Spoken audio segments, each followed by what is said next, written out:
আসসালামু আলাইকুম। আমি মোহাম্মদ সোহেল, ঢাকা বিশ্ববিদ্যালয়ের একজন শিক্ষার্থী। আমার অনলাইন স্কুলের আজকের ক্লাসে তোমাদের সবাইকে স্বাগতম। আজকে আমরা ইংরেজি দ্বিতীয় পত্রের একটি গুরুত্বপূর্ণ টপিক এবং সহজ টপিক ট্যাগ কোয়েশ্চেন সম্পর্কে পড়ব। আজকের ক্লাসে আমরা গতানুগতিক প্রশ্ন সলভ না করে কিছু গুরুত্বপূর্ণ প্রশ্ন, যে প্রশ্নগুলোতে স্টুডেন্ট বেশি ভুল করে থাকে, আমরা ওই প্রশ্নগুলো সলভ করার চেষ্টা করব। আশা করি আজকের ক্লাসটি তোমাদের জন্য খুবই উপভোগ্য হবে। আমাদের প্রথম প্রশ্ন, হ্যাভ এ গুড জার্নি। আমরা দেখতে পাচ্ছি বাক্যটি ভার্বের বেস ফর্ম দিয়ে শুরু হয়েছে, অর্থাৎ ভার্ব দিয়ে বাক্যটি শুরু হয়েছে। আমরা জানি কোনো বাক্য ভার্ব দিয়ে শুরু হলে সেটাকে ইম্পারেটিভ সেন্টেন্স বলা হয় এবং এই ভার্বের আগে একটি সাবজেক্ট উজ্জ থাকে, সেটা হচ্ছে ইউ। ট্যাগ কোয়েশ্চেনে যদি কোনো বাক্য ভার্ব দিয়ে শুরু হয় তখন আমাদের লিখতে হবে উইল ইউ। আমাদের মনে রাখতে হবে ট্যাগ কোয়েশ্চেনে সবার শেষে একটি প্রশ্নবোধক চিহ্ন দিতে হয়। তার মানে কোনো বাক্য ভার্ব দিয়ে শুরু হলে ট্যাগ কোয়েশ্চেনের উত্তর হবে উইল ইউ। তারপরের বাক্য, এভরিওয়ান রেসপেক্টস অনেস্ট ম্যান। আমরা বাক্যটির স্ট্রাকচার একটু খেয়াল করি। এভরিওয়ান, এভরিবডি ইত্যাদি যদি কোনো বাক্যের সাবজেক্ট হয় তাহলে তার পরবর্তী ভার্বটা সিঙ্গুলার হয়, অর্থাৎ ভার্বের সাথে এস যুক্ত হয়। কিন্তু আমরা যখন ট্যাগ কোয়েশ্চেনের আনসার লিখব তখন এভরিবডি, এভরিওয়ান এর পরিবর্তে প্রোনাউন হিসাবে আমাদেরকে দে ইউজ করতে হবে। THEY, দে ইউজ করতে হবে। এখানেও সেম, দে ইউজ করতে হবে। এবার ট্যাগ কোয়েশ্চেনের নিয়ম অনুযায়ী দের আগে আমরা ডাস বসাতে পারবো না, অর্থাৎ আমাদেরকে ডু বসাতে হবে। এভরিবডি, এভরিওয়ানের পরে ভার্ব থাকলে সেটা সিঙ্গুলার হয়, কিন্তু আমরা যখন ট্যাগ কোয়েশ্চেনের উত্তর লিখব তখন আমরা দের আগে ডাস ইউজ করতে পারবো না, আমরা ডু ইউজ করতে হবে। এবং ট্যাগ কোয়েশ্চেনে যেহেতু প্রথম অংশটি পজিটিভ থাকলে পরবর্তী অংশ নেগেটিভ হয় এবং প্রথম অংশ নেগেটিভ থাকলে পরবর্তী অংশ পজিটিভ হয়, সেজন্য ডোকে আমরা ডোন্ট ব্যবহার করতে হবে বা ডোন্ট হিসেবে লিখতে হবে। এবং মনে রাখতে হবে ট্যাগ কোয়েশ্চেনে সংক্ষিপ্ত রূপ লিখতে হয়। আমরা ডো নট লিখতে পারবো না, আমাদের লিখতে হবে ডোন্ট। ডো নট লিখলে আমরা মার্ক পাবো না, আমাদেরকে সংক্ষিপ্ত রূপটা লিখতে হবে। তার মানে সহজভাবে বললে এভরিবডি, এভরিওয়ান ইত্যাদি যদি কোনো বাক্যের সাবজেক্ট হয় ট্যাগ কোয়েশ্চেনে আমরা দে ইউজ করব এবং দের আগে ডাজ হবে না, ব্যবহার করতে হবে ডু। এবং এই বাক্যটি যেহেতু পজিটিভ এজন্য আমরা এটাকে নেগেটিভ করে দিব, এজন্য আমরা ডোন্ট লিখেছি। তারপরের বাক্য, আই এম এ স্টুডেন্ট। প্রথমে আমরা অক্সিলারি ভার্বটা আইডেন্টিফাই করতে হবে। এখানে এম, অনেক স্টুডেন্ট ভুল করে সেটাকে এন্ড আই লিখে দেয়, কিন্তু এটা ভুল। সঠিক আনসার হবে কোনো বাক্যের মধ্যে এম থাকলে ট্যাগ কোয়েশ্চেনে সেটাকে আর লিখতে হয়। ট্যাগ কোয়েশ্চেনের আনসারে সেটাকে আর লিখতে হয়। তারপর যেহেতু এই বাক্যটা পজিটিভ সেন্টেন্স সেজন্য এটাকে নেগেটিভ করতে হবে, এজন্য আমরা লিখব আরএন্ট, আর এখানে যেহেতু আই সাবজেক্ট এজন্য এখানে আই লিখব। তার মানে ট্যাগ কোয়েশ্চেনে এম থাকলে উত্তর লেখার সময় আমরা আর ইউজ করতে হবে এবং সেটাকে নেগেটিভ করতে হবে, আর নেগেটিভ করার সময় আমরা সংক্ষিপ্ত রূপটা লিখতে হবে।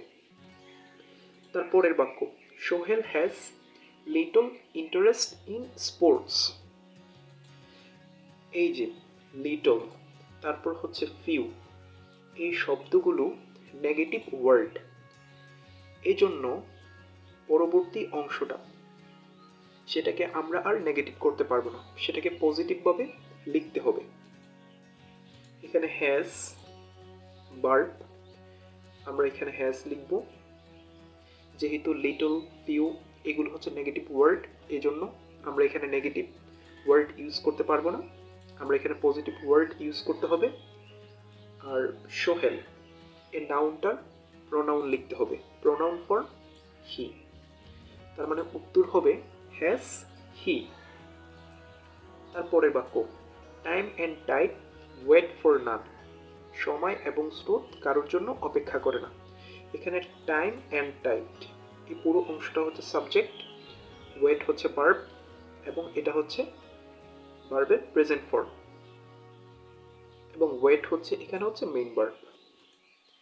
টাইম অ্যান্ড টাইড এটা হচ্ছে প্লুরাল, এই জন্য মেইন ভার্বটাও হচ্ছে প্লুরাল। প্রথম অংশ সাবজেক্ট যদি সিঙ্গুলার হতো তাহলে আমরা ভার্বের সাথে এস বা ইয়েস যুক্ত করতাম। যেহেতু ভার্ব প্লুরাল এজন্য হচ্ছে আমরা ভার্বের সাথে এস বা ইয়েস যুক্ত করিনি। আমরা জানি যে প্লুরাল নাউনের প্রোনাউন ফর্ম হচ্ছে দে, THEY, দে। তার মানে টাইম অ্যান্ড টাইড এর প্রোনাউন ফর্ম আমরা দে ইউজ করেছি, এবং এর আগে হচ্ছে একটি অক্সিলারি ভার্ব ইউজ করতে হবে। আমরা জানি দে এর আগে ডু বসে, এবং এই বাক্যটা যেহেতু পজিটিভ এজন্য আমাদেরকে উত্তরটা নেগেটিভভাবে লিখতে হবে, এখানে নট লিখতে হবে। আর নটের ক্ষেত্রে আমরা সংক্ষিপ্ত রূপ ইউজ করব, অর্থাৎ ডোন্ট দে। তারপরে লেটাস আর লেট প্লাস অন্যান্য কিছু থাকলে আমরা বিষয়গুলো গুলিয়ে ফেলি। আমাদের মনে রাখতে হবে লেটের পরে যদি আজ থাকে অথবা সংক্ষিপ্তভাবে যদি লেটস লেখা থাকে সেক্ষেত্রে আমরা উত্তরে লিখব শ্যাল উই। কিন্তু লেটের পরে আস ব্যতীত অন্যান্য ওয়ার্ড থাকলে বা অন্যান্য অবজেক্টিভ ফর্ম থাকলে, সেটা হতে পারে দেম অথবা হচ্ছে মি অথবা হচ্ছে ইউ, এই ধরনের শব্দগুলোর ক্ষেত্রে আমরা শ্যাল উই ইউজ করতে পারবো না। তখন আমাদের ইউজ করতে হবে উইল ইউ। আশা করি এই সূক্ষ্ম পার্থক্যটি তোমরা বুঝতে পেরেছ। তারপরের বাক্য, হোয়াট এ পিটি। আচ্ছা, এটা হচ্ছে একটি এক্সক্লেমেটরি সেন্টেন্স, এবং এই সেন্টেন্সটি হচ্ছে অপূর্ণ। হোয়াট এ পিটি এরপরে ইট ইজ এই অংশটা হচ্ছে উজ্জ্ব রয়েছে, এবং ইট হচ্ছে এখানে সাবজেক্ট এবং ইজ হচ্ছে এখানে ভার্ব, এবং এই দুইটি ওয়ার্ড হচ্ছে এখানে উজ্জ্ব রয়েছে, এবং এই বাক্যটি হচ্ছে এক্সক্লেমেটরি সেন্টেন্স। এই যে ভার্বটি, সে ভার্বটি আমরা লিখব, সেটাকে নেগেটিভ করব ইজেন্ট, তারপর যে সাবজেক্ট সেটা লিখব। ইজেন্ট ইট হবে এটার উত্তর। তার মানে হচ্ছে এরকম বাক্যগুলো দেখলে আমাদের চিন্তা করতে হবে যে সেটার উজ্জ্ব সাবজেক্ট এবং ভার্ব কি হতে পারে। সেই উজ্জ্ব সাবজেক্ট এবং ভার্বটা আইডেন্টিফাই করে তারপর আমাদের প্রশ্নটি সলভ করতে হবে।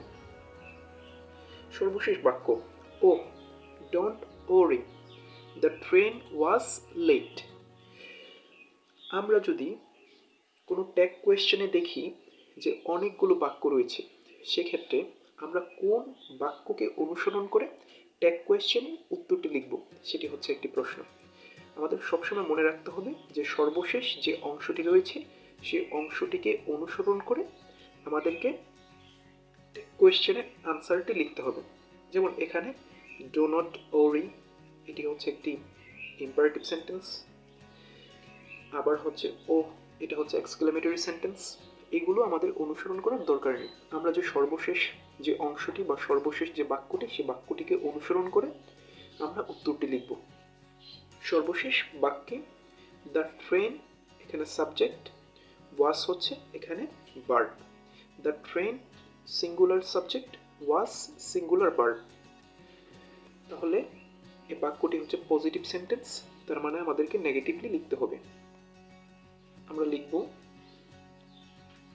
ওয়াজেন্ট, যেহেতু এটি হচ্ছে সিঙ্গুলার সাবজেক্ট এজন্য আমরা লিখব ইট, তার মানে ওয়াজেন্ট ইট।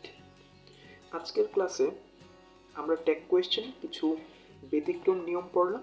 আশা করি এই ক্লাসটির ফলাফল তোমরা পরীক্ষাতে সুন্দরভাবে অ্যাপ্লাই করতে পারবে এবং আমার অনলাইন স্কুলের ক্লাসগুলো তোমাদের কাছে অনেক উপভোগ্য হবে। আগামী ক্লাসে আমন্ত্রণ জানিয়ে আজকে বিদায় নিচ্ছি। ধন্যবাদ সবাইকে।